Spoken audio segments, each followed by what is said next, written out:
I'll tell you someone else who looked today like they were falling up the stairs, and that's the CEO of Woolworths, Brad Banducci, because of course we know we've been talking about it for more than a week now that Woolworths is not stocking any sort of Australia Day gear. You can't go and buy a flag, you can't buy a mug with Australia written on it, any of this stuff. And there was a backlash. You had the calls from Peter Dutton for a boycott of Woolworths, and many others said exactly the same thing, including me right here on Sky. Well, clearly it's getting to Woolworths because they've taken the time and the money, it should be noted, and this would have been to the tune of hundreds of thousands of dollars, to put full-page advertisements in newspapers saying, no. We don't have a problem with Australia Day. We're just not able to sell any of this gear. We're celebrating Australia Day by selling Australian produce. I mean, doesn't that really just engender Australia Day? You can buy Australian produce at Woolies any day of the week, mind you. But after putting all these ads in the newspapers, Brad was out today on a media blitz. He was on 3AW, he was on 2GB, he was on every television network under the sun. Here he was this morning. We're focusing on what we do best, which is food and everyday needs. There's a lot of pressure out there, as you've just been talking about on your show, on Australian families and affordability. And so we focused on delivering against what we do best, which is that. And it's critical so that friends and family can get together on this long weekend and mark and think about what it means to be an Australian. And it's great to be an Australian, and I'm proud to be a first-generation Australian. Gee, it's amazing how quickly things change once you get some pushback, isn't it? Now, of course, they can't go the whole hog because it would be so embarrassing to say, OK, no, we're going to go and stock all the Australia Day gear. We'll watch what happens next year.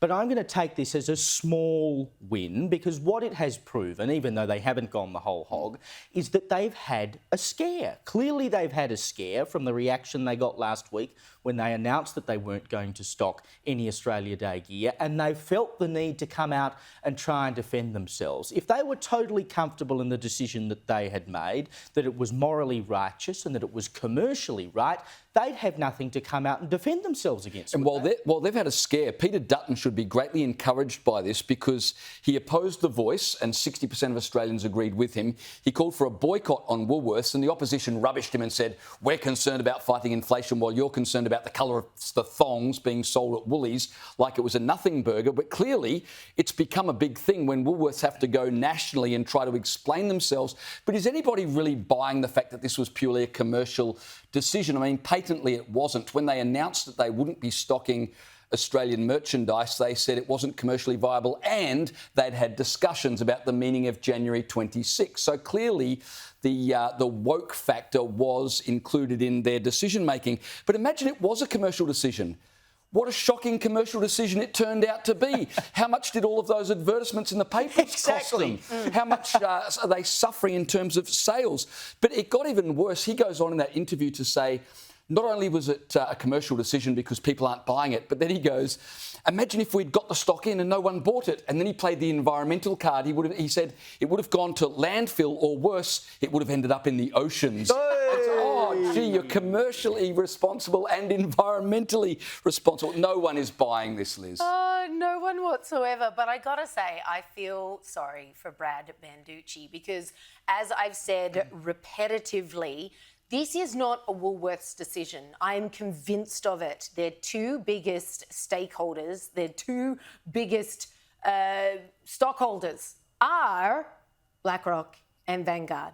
And those two radical left behemoths, they're the largest asset managers in the world. They are the largest money managers in the world. They control far more of what goes on, yes, even at your local Woolies, than you could possibly imagine. Peter Dutton knew this when he referenced Woolworths stakeholders the day he called for a boycott. He knew exactly who he's pushing back on. These are the same behemoths who are pushing this kind of nonsense across countless corporates in our nation. And we all know the weaponization of corporates is to achieve one aim and one aim only, and that is to manipulate the public psyche. This is normal. This is the new normal. Now we're dictating Australia Day is controversial.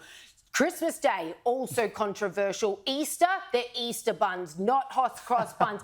All of these things, just take a moment to realise how much supermarkets are playing a part in this nonsensical. What on earth was a supermarket doing lobbying for constitutional change last year? Again, Woolworths, wake up, Aussies. There are far more powerful people pulling the strings here. So I don't doubt that Brad Banducci is telling the truth when he says, I'm a proud Aussie. He went on to say, I'm going to be having a big barbecue with friends and family. He's not lying. He is the very unfortunate puppet/pawn of these ginormous radical left behemoths who are also World Economic Forum darlings, of course.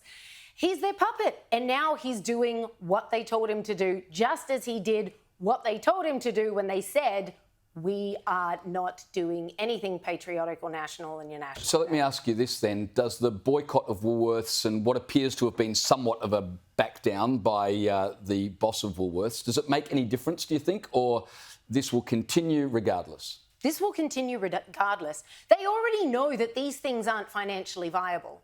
Okay, you're not going to win any faves. All the polls on each of those issues, The Voice, they knew the polling was absolutely rubbish. They campaigned for it in their supermarkets anyway. They knew the digital ID bill was not popular with any Australians with a single firing neuron between them. And yet they wrote into the government saying, we highly endorse this, get it done, this is our submission. Woolworths, what are you doing? You're a supermarket. Stay out of digital ID bill stuff. But no, it's BlackRock. It's Vanguard. Any number one of these issues. What is a supermarket doing? Having a reconciliation action plan.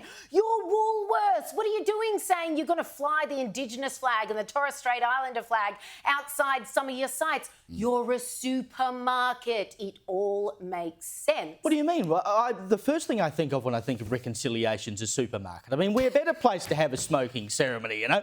But I had to laugh, though. I saw today that they are hosting, there are a number of Woolworths supermarkets are hosting workshops for Chinese New Year, right? So we can't celebrate Australia Day, but we're actually holding workshops about things to do around Chinese New Year or Lunar New Year or whatever you want to call it.